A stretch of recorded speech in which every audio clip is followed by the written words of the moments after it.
Merci. C'est pas fini? Ah, c'est bon. Comment? Ouais, très bien, très bien. Merci.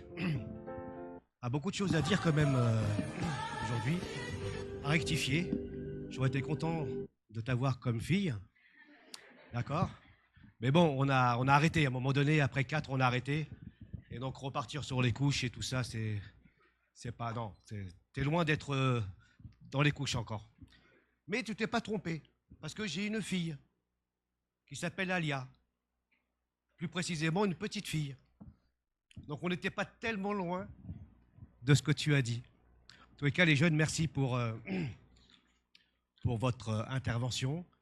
On est comblés. Hier, on était comblés avec le spectacle de Noël avec les enfants. On est encore vraiment comblés aujourd'hui et de votre enthousiasme à communiquer l'Évangile. En tous les cas, que le Seigneur vous bénisse dans ce que vous accomplissez pour lui.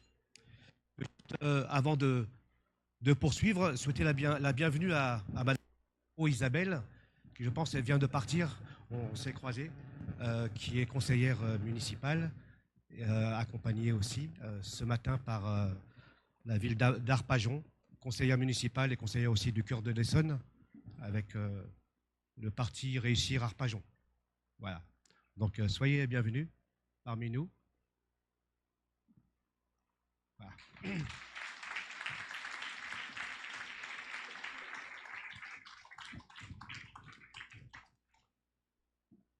Voilà, je vous propose de poursuivre. C'est vrai qu'il fait un peu chaud par ici. Mais on a vu qu'au travers des différents personnages, les jeunes veulent aussi nous interpeller, nous faire réfléchir sur le thème qu'ils ont simplement proposé. As-tu la foi ou avez-vous la foi? Ça, c'est pas simple. On pourrait aussi poursuivre d'autres questions. C'est quoi la foi, finalement? Et comment est-ce qu'on a la foi?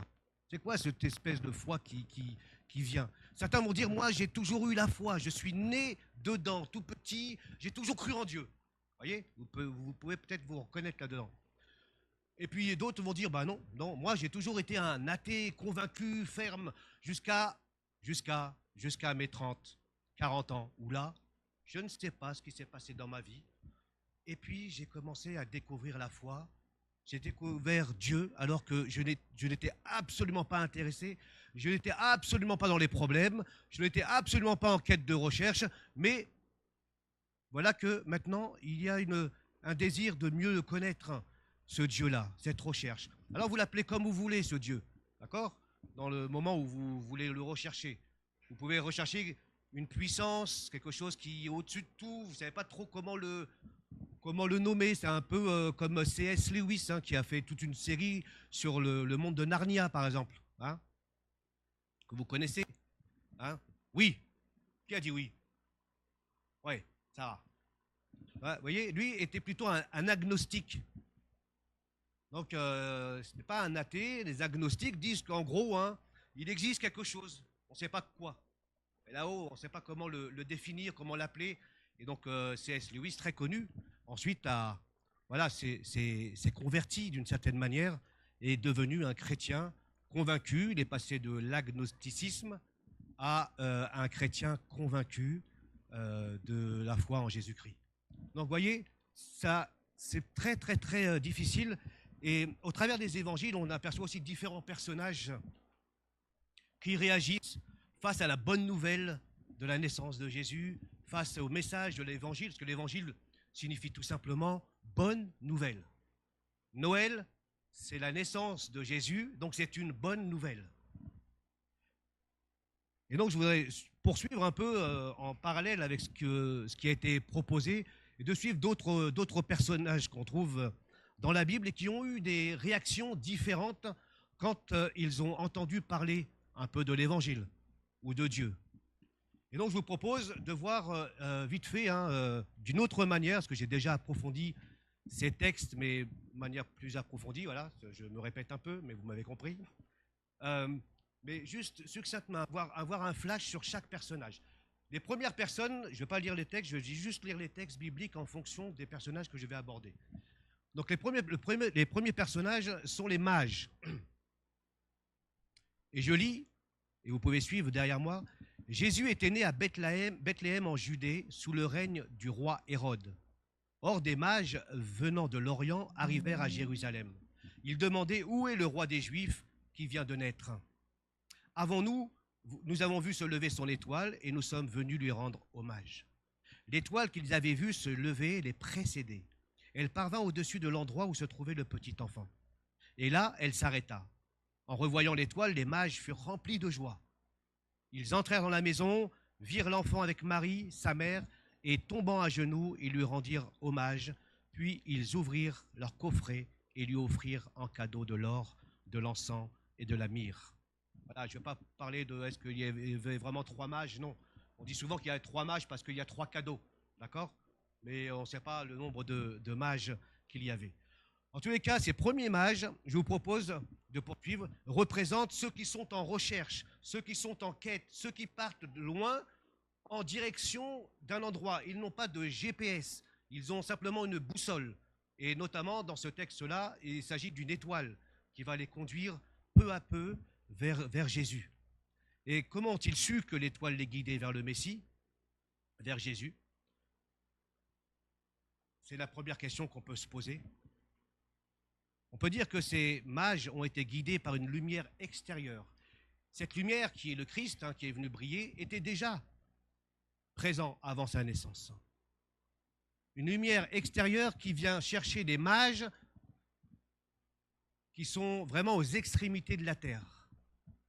C'est dire que Dieu va guider ces mages, il va guider ces hommes aussi d'une manière incroyable, puisque quand Dieu vient chercher, quand Dieu appelle, cela dépasse nos frontières.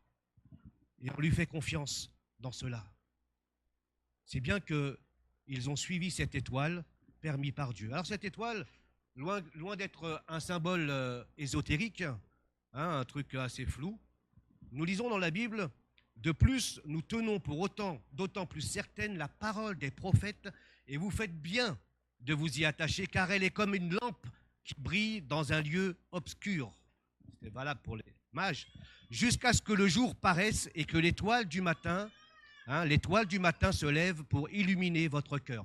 L'étoile du matin, il s'agit de Christ. On trouve cela, Jésus-Christ est appelé l'étoile qui brille, l'étoile du matin. C'est lui qui éclaire dans l'obscurité. Et comme les mages, nombreuses sont les personnes qui sont en quête de sens de leur vie. Ils ne savent pas trop pourquoi ils sont là. En quête d'un bien-être, en quête de mieux. Et je crois que quand nous vivons avec cet esprit-là, cette recherche-là, c'est normal et c'est naturel qu'on puisse avoir une vie qui remplisse notre cœur profondément, durablement. Et donc, parfois, on va chercher à droite, à gauche, vous savez. On tâtonne à droite, à gauche. Il y a des choses qui nous font plaisir, il y a des choses qui nous font du bien, il y a des choses qui nous rendent fiers de ce que nous avons accompli. Et puis, peu à peu, on se dit, non, ça c'est bien, mais encore autre chose, je n'arrive pas à le définir. Donc, c'est bien que d'autres personnes vont chercher autre chose. Et ce autre chose, eh bien, les mages vont le trouver. Ne se trouve ni dans la satisfaction d'un statut, ni dans les études, ni dans la... J'ai pas suivi la marque de pompe, là. Ok. Troué, en plus, à la fin. D'accord. C'est comme ça, on a toujours quelque chose de beau. Votre iPhone 14, il finit toujours par être mauvais et obsolète, parce que vous en voulez un autre. Et au début, vous êtes excité. Qui a eu le iPhone? C'est ma fille? Ok. D'accord. Et là, vous sautez là. Mais l'année prochaine, vous verrez. Pensez à moi. Si vous gardez votre iPhone 14, votre iPhone 13. Et donc, il y a une autre satisfaction que les mages vont aussi trouver, comme d'autres personnes, en quête de quelque chose de plus profond. Et on n'a pas le temps, mais ils vont se mettre en route, ils vont chercher avec sincérité, ils vont faire une sorte d'enquête, ils vont aller de lieu en lieu, ils vont se renseigner. C'est un peu comme ça quand on veut trouver, ou quand on trouve la foi pour certaines personnes. Elles ne veulent pas gober les choses telles quelles. Ça serait grave, ça. Ça serait grave.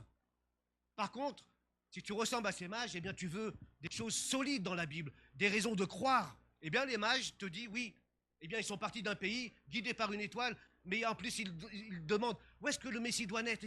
Ils enquêtent, ils lisent la Bible, ils voient si elle est fiable ou non. Si elle n'est pas fiable, on la jette.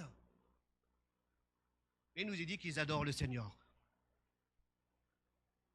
la Bible dit que lorsque vous tournerez vers moi de tout votre cœur, je me laisserai trouver par vous. Une vraie rencontre produit un changement radical chez les mages. Le deuxième personnage, c'est Hérode. Je lis, et vous lisez avec moi, quand le roi Hérode apprit la nouvelle, il en fut profondément troublé. Et tout Jérusalem avec lui. Puis il les envoya à Bethléem en disant « Allez là-bas et renseignez-vous avec précision sur cet enfant. Puis quand vous l'aurez trouvé, venez me le faire savoir pour que j'aille moi aussi lui rendre hommage. » Verset 16, quand Hérode s'aperçut que les mages s'étaient moqués de lui, il devint furieux, il donna l'ordre de tuer à Bethléem et dans les environs tous les enfants de moins de 2 ans. Le roi Hérode craignait pour son trône. C'est un peu le pouvoir politique, d'accord? Mais plus qu'un pouvoir politique en France. Même si notre pouvoir politique est si particulier en France, au 1er siècle, c'était plutôt de l'ordre de la dictature, d'accord? Il craignait pour son trône et il voyait en Jésus l'annonce du Messie comme un nouveau roi menaçant son trône. Donc pour ne pas avoir de problème, il trouve qu'il a été roublé par les mages et donc il tue tous les prétendants possibles chez les petits garçons. Donc il va exterminer ces garçons. Il était connu, ce roi, pour son égoïsme, sa soif de pouvoir, sa loyauté un peu superficielle. Vous voyez, dites-moi où est-ce qu'il doit naître et puis je vais l'adorer, je vais lui rendre hommage. Hérode représente ceux qui sont hostiles à Dieu. Plus encore, ceux qui veulent contrôler à tout prix leur vie. Hérode veut contrôler et sa vie et il veut contrôler son royaume. Et personne ne peut lui dire comment il doit contrôler sa vie ni son royaume. Et il représente tous ceux et celles qui veulent contrôler leur propre vie, comme vous et moi, son propre royaume. Plus encore si on a l'occasion de contrôler les autres aussi. Et le désir excessif d'Hérode de contrôler le conduit, nous dit le texte, à être troublé profondément. Et c'est bien cela. Tous ceux qui ont un désir excessif de contrôle, finalement, sur sa vie, sur les autres, ont un mal-être intérieur. Ils ont peur que les choses leur échappent. Ils ont peur que les choses leur échappent. C'est pour cette raison qu'ils sont troublés. Ce n'est pas parce que vous êtes en contrôle de tout que vous êtes en paix sur tout. Au contraire, vous avez peur que les choses vous échappent. Vous avez tendance à avoir toujours une emprise sur votre vie. Et vous ne voulez surtout pas avoir un nouveau roi, comme Jésus, qui vienne maintenant contrôler votre vie. Or, ce nouveau roi n'est pas un nouveau roi comme Hérode, violent, mais un nouveau roi bienveillant. Il n'est pas venu pour contrôler, rabaisser, mais il est venu pour sauver. Et certains, comme Hérode, craignent, ou encore aujourd'hui, de croire en Dieu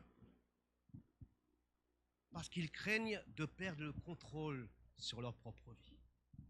Si je donne ma vie à Dieu, ou bien si je commence à croire en Dieu et puis à observer un peu ce que la Bible dit, alors je vais perdre ma liberté. On n'a pas besoin d'être un Hérode pour cela, on est d'accord, Cette notion de perdre sa liberté, on n'a pas trop on veut avoir toujours notre libre arbitre. Et nous refusons qu'une autre autorité ne règne dans notre vie. C'est pour ça que nous lisons dans la Bible que la lumière est venue, Jésus est venu dans le monde, mais les hommes lui ont préféré les ténèbres parce que leurs actes étaient mauvais. On ne veut pas changer. Ils pensent qu'ils vont perdre leur liberté s'ils deviennent chrétiens, s'ils laissent Dieu finalement être au contrôle de leur vie, de peur de perdre ce contrôle-là. Mais Dieu n'enchaîne pas. Dieu n'enchaîne pas. Dieu rend réellement libres. Il ne nous contrôle pas, il ne nous emprisonne pas, il nous rend vraiment libres quand nous le laissons briller dans notre vie. Le troisième personnage sont les religieux. Je lis au chapitre 2, versets 4 à 6. Il convoqua tous les chefs des prêtres, c'est Hérode qui le fait, et les spécialistes de la loi que comptait son peuple, et leur demanda où devait naître le Messie. À Bethléem, en Judée, lui répondirent-ils, car voici ce que le prophète a écrit. Et toi, Bethléem, village de Juda, tu n'es certes pas le plus insignifiant des chefs-lieux de Juda, car c'est de toi que sortira le chef qui, comme un berger, conduira mon peuple. Ici, les religieux représentent la religiosité froide et indifférente. La religiosité froide et indifférente. Je crois en Dieu, mais je ne suis pas pratiquant, par exemple. Je crois en Dieu, je suis de culture chrétienne. Hein, nous sommes en Occident, nous sommes en Europe, et donc nous appartenons finalement à une appartenance sociologique, d'accord? Qui fait de nous des chrétiens. Puisque nous sommes européens, nous sommes forcément chrétiens. Il y en a beaucoup comme cela qui se revendiquent être chrétiens de par leur appartenance sociologique, hein, de par le continent ou le pays dans lequel ils vivent. Ces religieux-là connaissent très bien la loi et les prophètes sur la venue de Jésus. Rien ne leur échappe. Ils sont si doués qu'ils savent même, à la lecture des prophètes, dire à quel moment et dans quelle ville le prophète allait naître. On a vu ça déjà hier, mais là on a encore une ville supplémentaire, une prophétie supplémentaire. Hein, cité de Michée, plusieurs siècles, au moins 6 siècles avant, on annonce la ville dans laquelle le Messie devait naître. Waouh! Alors là, c'est compliqué pour ceux qui ne croient pas au miracle. Hein. Je l'ai dit un peu hier. Hein. Parfois, les prophéties dites 5 ou 6 siècles avant, eh bien, on explique cela tout simplement en disant, ben non, pas possible. C'est que ces écrits ont été écrits après que les choses ont été vécues. Voilà. Bon, là, c'est quand même difficile pour Jésus qui, finalement, pour naître lui-même à Bethléem, c'est compliqué. Pour qu'il accomplisse lui-même sa prophétie de naître à Bethléem, on est d'accord? C'est compliqué quand même. Mais si c'est des prophéties qui sont dirigées par Dieu, accomplies par Dieu, ça change tout. Mais ces religieux, ils donnent toutes les indications possibles au roi Hérode. Ils donnent toutes les précisions quant à la naissance. Ils sont comme des panneaux indicateurs. Ils montrent la route de Bethléem, ils montrent le Sauveur, ils disent ce que la Bible dit, ils disent les prophéties, mais ils ne se lèvent pas de leur fauteuil pour y aller. Alors qu'ils devaient être les premiers à se lever pour accueillir le Messie. Et finalement, on s'aperçoit que la religiosité ne sauve pas, ne fait pas de nous des chrétiens. La connaissance même de la Bible, la connaissance même de Dieu, hein, nous connaissons la Bible, ah oui, mais les chrétiens sont comme ceci, la Bible est comme cela, etc., ne sert absolument à rien. Elle ne remplace pas une relation vivante et personnelle avec Jésus. Dieu est le Dieu des rencontres. Dieu est le Dieu des rencontres. Et quand vous rencontrez Dieu, il y a une relation, une transformation qui se produit dans notre vie. Nous ne pouvons pas, par exemple, nous dire chrétiens si dimanche après dimanche nous venons, nous chantons et que durant toute la semaine, nous accomplissons complètement l'opposé. Alors on se pose la question, quelle est ma foi? En quel Dieu je crois? Est-ce que c'est de cette foi qu'il s'agit? Cela ne fait pas de nous des chrétiens quand nous sommes assis ici. Nous continuons, le 4e personnage sont les bergers, je lis, par contre dans l'évangile de Luc. Dans les champs environnants, des bergers passaient la nuit pour garder leurs troupeaux. Un ange du Seigneur leur apparut et la gloire du Seigneur resplendit autour d'eux.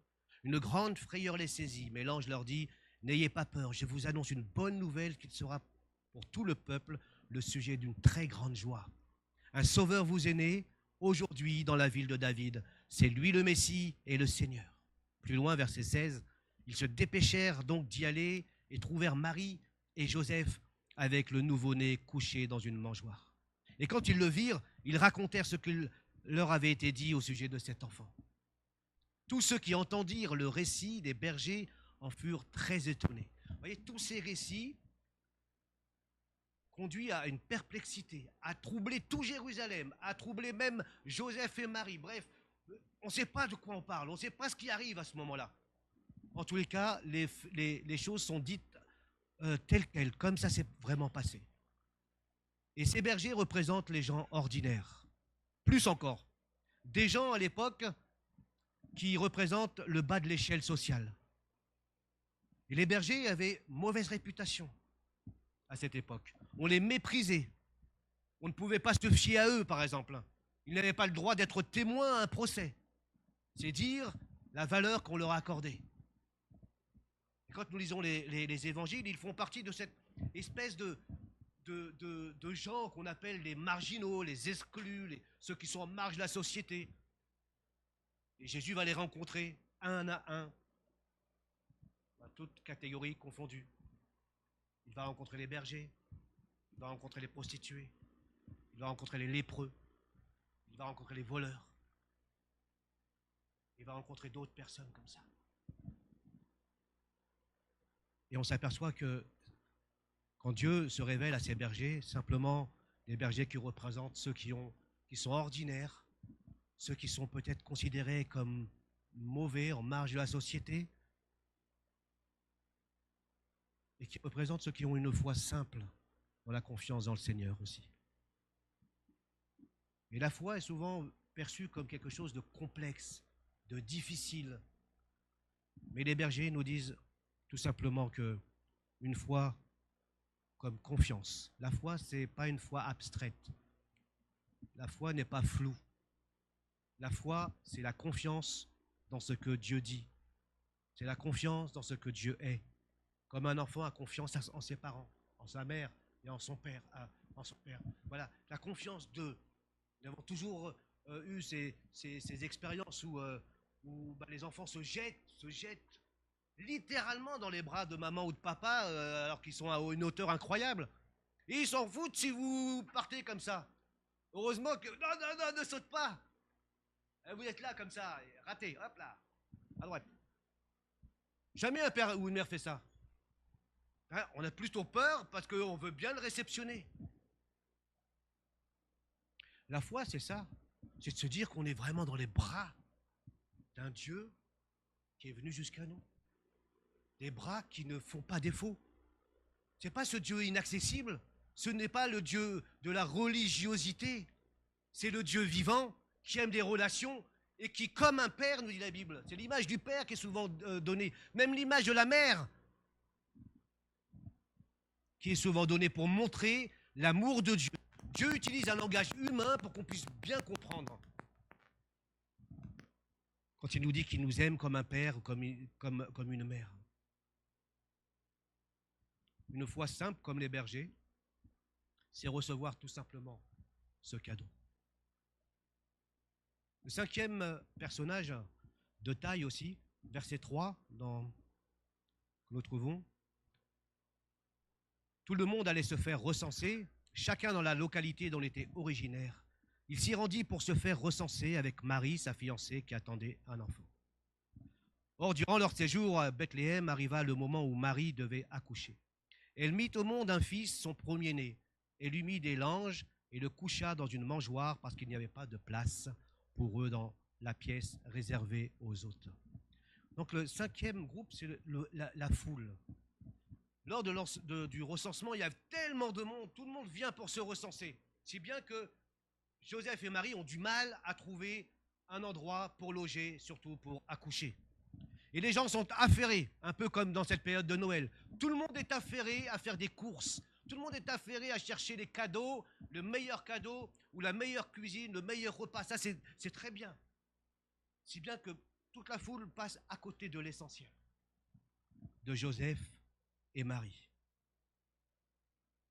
Parce que comme aujourd'hui, tout le monde est préoccupé par les festivités.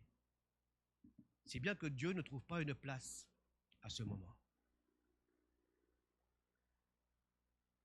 Jésus dira, comme à l'époque de Noé, les gens mangeaient et buvaient, mariaient leurs enfants, etc. citant un texte de Noé avant le déluge. Le problème, c'est pas qu'il mangeait et qu'il buvait. Donc vous pouvez boire et manger pour Noël. Le problème n'est pas de manger et de boire.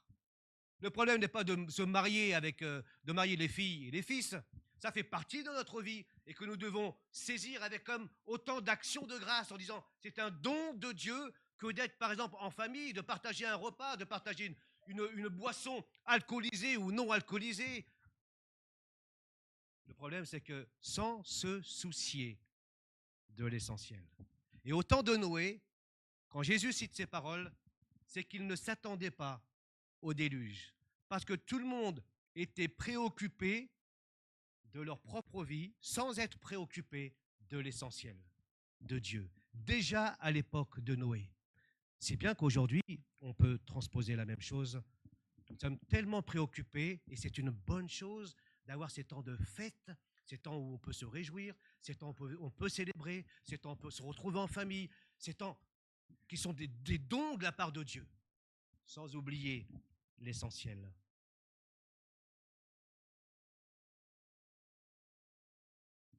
Et malgré l'indifférence de cette foule,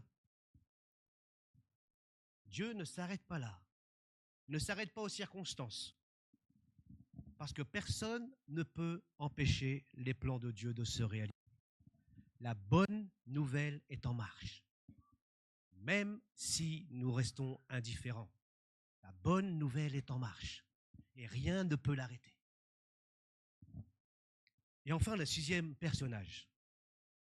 Il est très court, il s'agit de toi. C'est toi.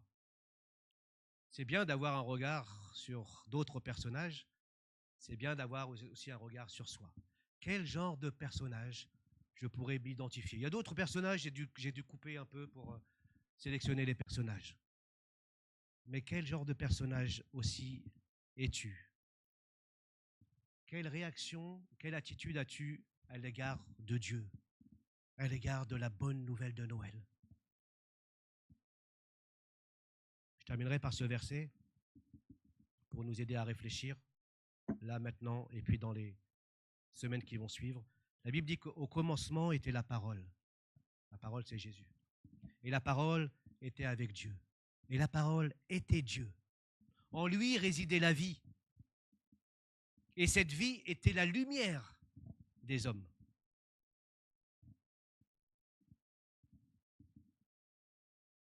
Tout ce qui a été créé par elle, par la parole. Ça veut dire que le commencement de Jésus ne commence pas à sa naissance, puisqu'il était déjà au commencement de la création.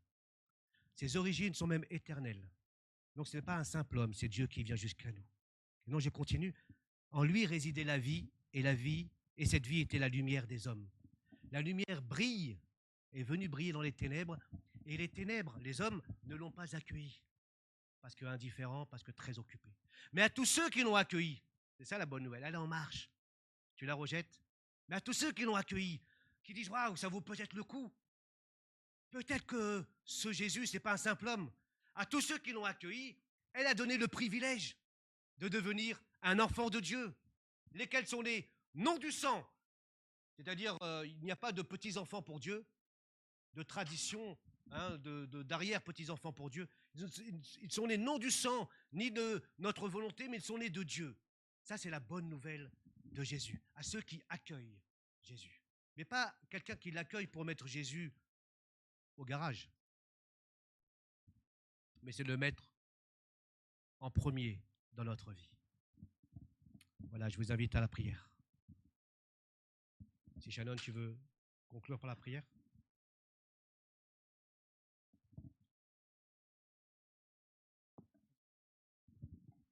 On va prier. Seigneur mon Dieu, merci encore pour ton message, Seigneur Père. Merci pour chaque personne qui a pu venir aujourd'hui, Seigneur Père, que ce soit par habitude, Seigneur Père, ou par suite à une invitation, Seigneur Jésus. Nous savons que ton Saint-Esprit parle au cœur, Seigneur Jésus. Alors je prie que tu trouves ici, Seigneur, des cœurs bien disposés à recevoir ce cadeau, Seigneur, que tu as fait depuis plus de 2000 ans, Seigneur Jésus. Vraiment que tu sois le centre de nos vies, Seigneur Père, et que tu nous aides à impacter dans ce monde, Seigneur Père. Aide-nous à être la lumière, Seigneur, dont le monde a besoin. Aide-nous à refléter ta gloire, Seigneur Père, parce que tu es un Dieu qui est bon. Et lorsque tu viens dans la vie de tes enfants, c'est pas pour être un Dieu autoritaire, mais c'est tu es un Dieu rempli d'amour et de bonté envers nous, Seigneur. Aide-nous à te faire confiance, Seigneur Père, à chaque instant et à te manifester dans le cœur de chacun au nom de Jésus. Amen.